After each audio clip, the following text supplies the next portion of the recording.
하여튼 모든 플랫폼의 방침의 훌륭하다고 생각합니다. 모든 플랫폼 사랑합니다. 화이팅! 우리나라 만화가들, 우리나라 만화 시장이 또는 웹툰 시장이 다른 나라는 경험하지 못했던 거 한 가지 유일한 게 있어요. 것 같아요. 잘생긴 작가? 잘생긴 작가, 그 정도부터 있죠. 본인 이야기하신 게 아니길 빌고요. 내가 몰래 보고 있는 거 아닐까요? 뭐가 일단 그건 통일이 돼야지 잡을 수 있지. 지금 이 상황에서 통일 전망까지 했습니다. 네. 이걸로 오십시오. 소주 한잔 합시다. 자, 이거는 배민기 작가 제가 생각이 다를 수도 있고 뭐 같을 수도 있는데요. 뭐. 우리나라 만화가들, 우리나라 만화 시장이 또는 웹툰 시장이 다른 나라는 경험하지 못했던 거 한 가지 유일한 게 있어요. 것 같아요. 잘생긴 작가? 잘생긴 작가, 그 정도부터 있죠. 본인 이야기하신 게 아니길 빌고요. 아니 박태준 작가, 예, 그러니까 유일하게 다른 게 우리나라 만화는 망해본 경험이 있어요. 아 그렇죠. 우리나라 만화판은 다른 나라 만화 시장, 일본이나 미국이나 유럽이나 이 4대 시장에서 유일하게 망해본 경험이 있는 상황이에요. 그럼 어떻게 망했느냐? 사람들이 만화에 다 등을 돌려서 만화가 재미없어서 점점 이렇게 망했느냐? 그게 아니에요. 전부 외부 충격으로 망했어요. 외부에서 만화를 청소년 보호법으로 만화를 금지 도서로 시키고 뭐 이렇게 하고 첫 번째 충격. 화형식도 했었죠. 화형식도 했었죠. 첫 번째 충격이 그 학교 인근에 만화책을 못 팔게 했어요. 그러니까 완전히 유해 도서죠. 이렇게 되니까. 그러니까 그 밖으로 가고 서점에서 만화책을 진열을 못 하게 했어요. 앞부분에. 그러니까 무슨 만화책을 사러 오면 뒤에서 꺼내서 주는 방식. 이게 첫 번째 충격이고요. 두 번째 충격은 만화를 빌려볼 수 있게 정부에서 이제 허가를 해준 거죠. 만화대여서. 이래서 이 두 가지 충격은 완전히 몰락했거든요. 그러니까 자연스럽게 몰락한 게 아니고 외부 충격 두 방 맞고 그냥 딱 넘어간 거예요. 힘이 없으니까. 뭐 일본 힘이 없는 선수가 따딱 맞으면 그렇게 넘어가요. 그러면 우리 웹툰은 어떻느냐? 웹툰은 계속 이렇게 될 거냐? 저는 외부 충격에 그럼 웹툰이 강하냐, 약하냐? 이거는 진짜 고민 많이 해야 돼. 그럴 수도 있고 아닐 수도 있어요. 지금 이만큼의 시장이 성장했다고 해서 우리가 외부 충격이 한 번 딱 들어왔을 때 저는 경험했거든요. 시장이 반씩 날아갑니다. 그러니까 거의 한 5, 6년 안에 싹 없어져요. 한 나라 문화가 지금 잘 될 때만 생각해서 사람들이 생각하고 있는 것 같은데 망하기도 합니다. 홍콩 영화판 망했죠. 홍콩 영화판은 망한 거예요. 그거는 이제 시장이 망했다고 봐야 돼요. 그리고 뭐 일본 영화판도 거의 일본 영화판이 지금 영화사 한 군데가 지금 시장을 완전히 독과점화 시켰거든요. 그러니까 뭐 배포도 하고 제작도 하고 유통도 해요. 얘네들이. 영화관도 자기들이 거고 영화를 제작도 거기서 하고 이러니까 일본 영화 시장은 커졌지만 일본 영화 시장에서 지금 일본 영화에 관심 있는 사람이 있나요? 일본 영화 재밌나요?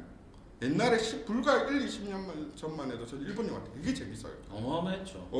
조제호랑 물고기, 뭐 기타노 타케시 영화 너무 좋아했죠. 근데 지금 저는 일본 영화 중에 기억한가? 요새 일본 영화 뭐가 나왔대도 관심도 없습니다. 저는 킹덤 하나 생각나네요.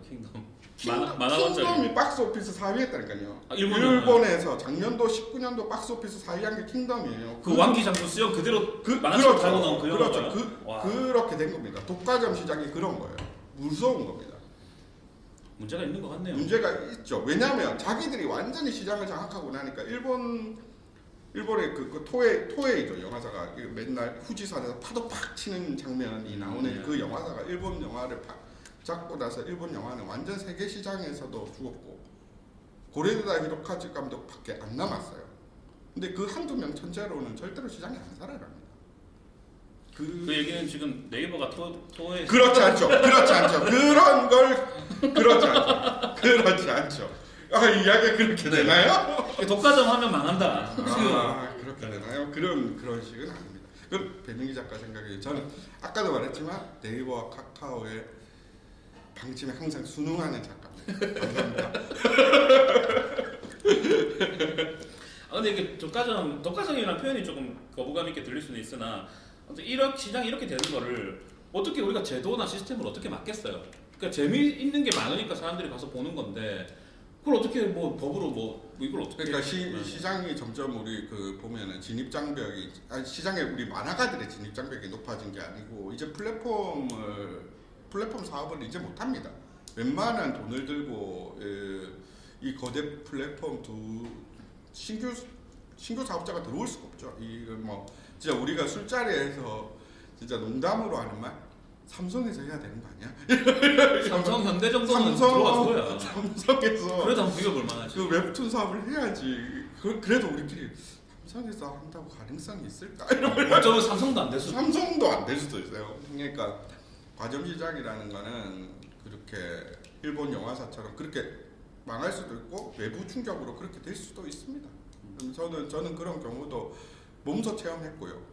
그렇게 망할 때는 언제 그렇게 좋아했던 팬들이 언제 그랬다는 듯이 다른 걸 봐요. 우리 팬들이 우리를 지켜줄 거야? 안 지켜줍니다. 왜 지켜줍니까? 다른 재밌는 게 너무 많은데. 그리고 지금 웹툰이란 게 우리 옛날 출판 만화 때처럼 어떤 누구 작가가 유명해서 예를 들어 이원세 선생님, 화영만 선생님 작가가 유명해서 그 작가님 작품은 다 본다 이런 지금 시절이 아니거든요.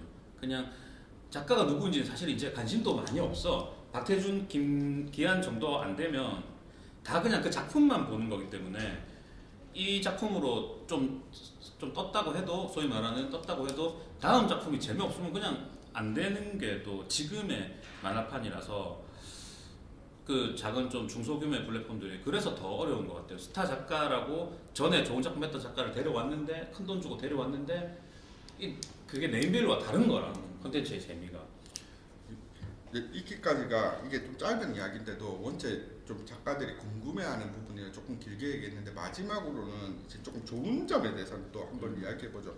지금 우리나라는 지금 과점 시장이긴 한데 과점 시장에서 얘네들이 그래도 보면 해외 진출을 다 하려고 한다는 거. 그리고 해외 진출해서 상당히 의미 있는 성과도 거두고 있고 해외 진출 같은 거 할 때는 거대 자본이 아니면 해외 진출하는 게 되게 어렵거든요. 실제로 현실적으로. 근데 그 부분은 아주 두 회사 다 발빠르게 움직이고 있고 진짜 경쟁적으로 하고 있고 또 웹툰이라는 이름 자체를 선도적으로 가져가고 있기 때문에 만약에 해외 시장에서까지 만약에 웹툰이 의미 있는 성적을 거둔다면 앞으로 10년이 아니라 한 3, 40년은 그냥 그대로 올라갈 것 같습니다. 네, 일단 뭐 해외로 본사를 옮긴 회사도 있고 그에 예. 맞춰가지고 그 예전에 작년 이맘때쯤인 걸로 기억나는데 일본 작가 그 분들이랑 그렇죠. 간담회를 그렇죠. 했을 때 조금 그렇죠. 기억나는 멘트 중에 하나가 일본은 내수 시장만으로 이게 수익이 나기 때문에 일본에 컨텐츠를 하는 사람들은 그렇게 해외 진출 생각을 많이 안 한대요. 그래서 오히려 그쪽이 좀 덜한데 우리나라는 그렇지 않잖아요. 내수만으로 안 되니까. 몇 년 됐죠. 네, 어떤 컨텐츠건 무조건 우리나라 사람들은 수출을 생각을 한다는 거예요. 이게 어떤 국민성 같은 거죠. 그래서 우리가 조금 비교적 컨텐츠 시장에서 유리한 고지를 차지하고 있지 않나라는 생각도 좀 들어서 좋고요. 태현 형 말씀처럼 우리 지금 우리나라의 플랫폼들은 해외에서도 되게 발빠르게 잘 움직여주고 있는 것 같아서 시장이 넓어지고 있다. 전 세계를 무대에 뜬다는 것도 이제는 꿈이 아니다라는 걸 말씀을 드리고 싶습니다. 내수 시장도 또 뭐 통일이 될 수도 있으니까 그때는 또 북한 주민들한테 팔아먹고 오도록 하겠습니다. 무사말님 북한에 인기 좀 있을 것 같은데. 웹툰은 통일이 되면 가장 싼 매체이기 때문에 금방 갈 수 있어. 영화는 영화 독탄도 지어야 되고 뭐 스피커도 다 해야 되고 하지만 지금 북한도 지금 스마트폰 쓰잖아. 딱 쓰면 딱. 내가 몰래 보고 있는 건 아닐까요? 뭐가 일단 그거 통일이 돼야지 잡을 수 있지. 지금 이 상황에서 그렇게 잡을 수도 있어. 네, 전망은 여기까지. 통일 전망까지 했습니다. 네. 이런 질문이 많죠. 네. 근데 이제 웹툰이나 만화를 하려고 하는데 이거 전공과로 가서 체계적으로 공부해야 되지 않나라고 생각하시죠? 대부분. 저는 일단 이 질문의 답변부터 먼저 드리자면 미술 전공이 아니어도 당연히 상관없고요. 뭐 뭐 유도하다가 만화 그려도 되고 뭐 야구하다 그려도 되고 뭐 사업고시 준비하다가 만화 그려도 됩니다. 무방하고요. 대신에 미술전공이면 조금 더 유리한 부분은 분명히 있겠죠. 그게 그림으로 되는 부분이니까 좀 아니어도 전혀 상관없다고 말씀을 드리고 싶고요. 그리고 20대인데 이때부터 시작해 늦지 않나요는 요거는 조금 케바케라고 볼 수 있는데요. 그 어느 정도의 어떤 능력치를 갖고 계신지에 따라 조금 다릅니다만 제가 제 경험으로 미루어 봤을 때 그림이 갑자기 좀 제일 빨리 이렇게 확 느는 시점이 10대 후반, 20대 초반이라고 저는 생각하거든요. 그때 그림이 사람들 대충 보면 엄청 많이 늘어요. 그리고 20대 중후반쯤 되면 상향 평준화가 돼서 다 잘 그리게 되는 쪽이 저는 좀 많이 봐왔는데 만약에 지금 아무것도 없는 백지 상태에서 20대에 시작을 하신다면 조금 뭐 다소 늦었다고 볼 수도 있습니다만 아까도 말씀드렸듯이 그 어떤 웹툰을 할 건지에 따라 그것도 답이 다릅니다. 조금 심플한 그림을 그리시려면 뭐 반드시 그렇지도 않다라고도 볼 수 있고 그리고 20대가 될 때까지 그냥 평범한 뭐 딸이라고 했으니까 예를 들어 뭐 여중, 여고, 여대 이렇게 나온 또 경우라면 또 그런 이야기를 웹툰에 녹아내서 할 수도 있으니까요. 우리가 웹툰 작가가 되는데 가장 많이들 간과하고 계신 부분이 뭐냐면 좀 오덕들이 일단 이 바닥에 좀 많잖아요. 웹툰을 준비하시는 분들 보면 그분들이 좀 문제가 그러니까 사회적이지 못해요. 그 어떤 생활들이. 근데 이게 왜 문제가 되냐면 우리가 상대하는 그 독자분들은 다 그냥 보통 사람들이에요. 보통 하루 세끼 먹고 회사 다니고 학교 다니고 하는 보통 사람들을 상대로 우리가 이야기를 들려주는 건데 그분들의 삶을 전혀 이해하지 못하는 그런 좀 특이한 삶을 사는 작가가 과연 이 보통의 일반적인 독자분들한테 어떤 이야기를 들려줄 수 있을까를 생각해 보면 이게 조금 그 뭐 답이 바로 나올 거라고 생각이 드는데 이 경우에는 20대가 될 때까지 아주 평범한 그런 삶을 살아왔다면 이 평범한 이야기를 독자들에게 들려주기 아주 좋을 거라 오히려 유리한 부분도 저는 충분히 있을 수 있다고 생각하거든요. 저는 고등학교 1학년 때부터 계속 지금까지 만화인들 사이에서 막 계속 자라오다 보니까 저도 그러니까 작가들 사이에서는 꽤 좀 쾌활하고 좀 사회적인 면도 있는 편이지만 그냥 보통 사람들 만나러 나가면 저도 굉장히 오타쿠거든요. 좀 사회성도 부족하고 그래서 부족한 부분들을 많이 느끼는데 그런 점으로 생각하면 유리한 점도 있을 수 있다라는 좀 말씀도 먼저 또 드리고 싶습니다. 뭐 저도 뭐 이 부분은 배민기 작가와 거의 같은 생각이라서 뭐 별 첨언하고 싶진 않고 뭐 부모님 분이 이제 말씀을 하신 거니까 부모님께서 조금 걱정이 많이 되시면 한번 나무위키나 한국 웹툰 작가 해가지고 주시면 쭉 한국 웹툰 작가 일覧 같은 게 떠요. 보면 생각보다 미술 전공자나 만화과 전공자가 그렇게 많지는 않은 걸 느끼실 수 있을 거예요. 다 좀 각자 분야에서 다 활동하고 뭐 철학과를 나온 친구도 있고 광고 디자인을 한 친구도 있고 광고 디자인도 약간 미술이니까 광고 디자인은 빼고라도 좀 뭐 문예 창작과를 나온 친구도 있고 뭐 이런 편이에요. 국문학과도 은근히 많아요. 국문학과 많죠. 요새는 국문학과가 문창과니까 문예 창작과 되게 많고 선생님을 하다 오신 분도 있고 지금 뭐 그래서 생각보다 완전히 뭐 그림 잘 그리고 뭐 이런 데로 편중돼 있냐 하면 그것도 아니고 되게 그림 잘 그렸으니까 이 사람 틀림없이 미술과 나왔을 거야 하고 딱 봤는데 철학과야 이런 경우도 있고 해서 이건 정말 뭐 이런 건 없는 것 같아요. 꼭 그 이런 데 조바심은 안 가지셔도 돼요. 중요한 건 이분이 창작을 하는 걸 좋아하느냐 마느냐가 제일 중요하겠어. 웹툰을 보는 것만 좋아하면 그건 안 되겠죠. 일단 웹툰을 창작하는 걸 좋아해야겠죠.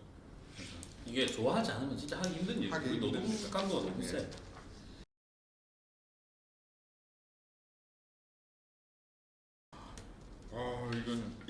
이 질문 역시 지금 작품을 안 본 상태에서 이거 말씀을 드리는 게 너무 힘든 부분인 것 같고. 일로 오십시오. 소주 한잔 합시다. 아시나요? 모르죠. 저도 이영노란 작가님. 이런 얘기 진짜 소주 한잔 하면서 또 참 했으면 좋겠다라는 생각이 드는데요. 이건 진짜 작품을 보지 않고 자기가 이 진로를 계속 할 수 있냐, 데뷔할 수 있냐는 진짜 그건 말해주기가 너무 힘드네요. 그러니까 다음 번 지금- 웹툰 상담소나 아예 이 부분을 한번 개방해 보는 게 어떨까요? 네 좋죠. 그러니까 이런 아예 질문 이런 질문을 자기 주시면 습작 같은 것도 습작을 좀 보여주는 것도 아마 아예 웹툰 상담소를 하면서 네. 하는 것도 괜찮을 것 같아요. 근데 이제 저는 이 질문을 보면서 그 영로 씨가 하는 고민을 다른 지망생들이 안 하지 않을 것 같거든요. 다 같은 고민을 할 수 있을 것 같거든요. 물론 이 중에 뭐 자기가 보기에는 지망생들 중에 되게 그림적으로 재능이 뛰어난 애들은 눈에 확확 보이겠죠. 확확 보이겠죠. 그래서 얘는 내보다 훨씬 잘하니까 뭐 데뷔할 수 있을 것 같아. 이렇게 생각할 수도 있을 것 같고요. 근데 뭐 그 사람이 빨리 데뷔하든 뭐 늦게 데뷔하든 뭐 그건 잘 모르겠지만 제가 이런 걸 많이 경험했을 때는 지망생들이라면 그게 편차가 그냥 그렇게 크지는 않거든요. 맞아요. 여기서 너무 잘 그리는 몇 명은 뭐 우리 도시만 해도 우리 부산이라는 뭐 큰 도시는 아니지만 도시만 해도 그렇게 많지 않아요. 그냥 뭐 제가 우리 옆집에 있는 사람들보다는 당연히 제가 그림 그리는 재능이 뛰어나지만 그림 그리는 대한민국에 그림 그려서 데뷔하려는 사람들을 다 모아놓고 자기가 재능을 비교했을 때는 그냥 대부분 그만한 수준이거든. 그래서 너무 자기 혼자만 이런 고민을 하고 있다고 생각 안 하셨으면 좋겠어요. 그리고 일단 3화까지 완성하셨다고 했고 글콘티는 12화까지 했다고 하셨는데 이것만 보더라도 3화까지 만들어낼 능력이 일단 충분하다는 거는 앞으로 작품을 만드시는 능력도 저는 충분할 거라고 예상을 좀 하고요. 그리고 뭐 이게 얼마 만에 3화가 된 건지는 모르겠으나 뭐 아르바이트 하면서 준비를 하는데 뭐 게으르다거나 느슨하다 뭐 이런 거는 또 제가 지금 판단하기는 어려운 것 같습니다. 근데 일단 빨리 3화를 했으면 내가 어느 정도 와 있는지 알려면 투고를 하셔야죠. 투고를 해서 좀 뭐랄까요, 좀 까여 보기도 하고 피드백도 좀 안 좋은 피드백도 있을 수도 있겠죠. 그러면 또 투고하면 뭐 거절당할 수도 있고 뭐 연재가 들어갈 수도 있고 한 어떤 결과치가 나오니까요.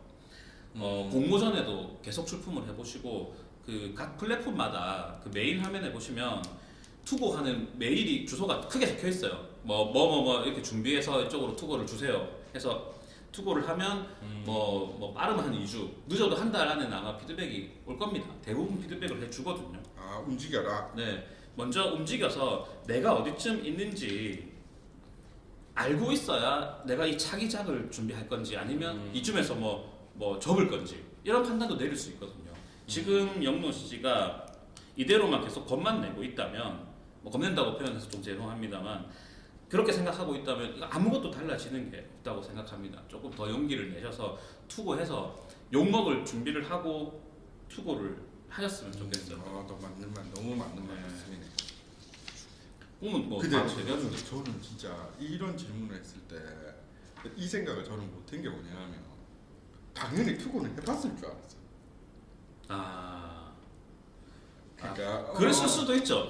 아니 근데 저도 지망생 때 투고를 쉽게 못했는데 저도 이제 지망생 된 지가 너무 오래됐으니까 투고를 한다는 것도 대단한 용기가 필요한 그거 일인데 진짜 무섭잖아요. 무섭죠. 진짜 무서워요. 연락 안 오면 진짜 마음이 완전히 얼음장처럼 차가워지잖아요. 연락이 매일 읽으면 돼 있는데 계속 안 와. 그럼 완전 자기 마음이 얼음장처럼 안 좋아지거든요. 피 날라가고 막.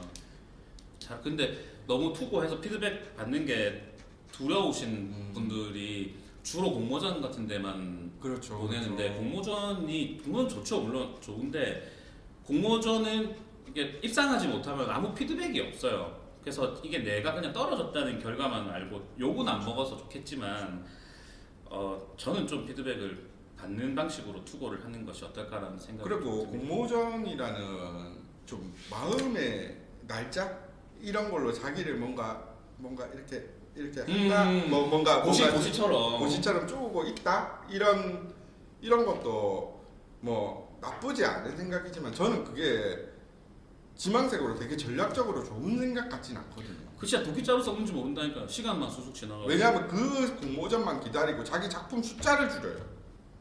맞아요. 지금 지망생은 작품 숫자 줄일 때 아닙니다. 한 작품이라도 더 해보고 한 화라도 더 해봐야 될 때 공모전이란 핑계로 엄마 내 공모전 준비해, 남자친구야 내 공모전 준비해, 이런 이유로 작품 숫자를 줄여버립니다. 1년에 해야 될 거를 빨리 깨지고 또 다른 작품으로 빨리 깨지고 또 다른 작품 해야 되는데, 그 공모전이 그런 거예요. 공모전이 되게 수동적인 거거든요. 그러니까 여러분들이 공모전도 준비하고 원래 자기가 하고자 하는 작품도 준비하고 그렇게 해야 됩니다. 여기는 진짜 경쟁 사회예요. 그건 어쩔 수가 없어요. 그러니까 한나라도 더 많이 하는 사람들이 이렇게 작가 데뷔를 하게 됩니다. 상처 받는 거 너무 두려워하지 마시고. 우리 이정은- 할머니도 저한테 맨날 상처 주시거든요. 진짜 만화가 돼서 받는 상처, 그지? 지망생 때 받는 상처는 정말 상처 중에도 안 들어가요.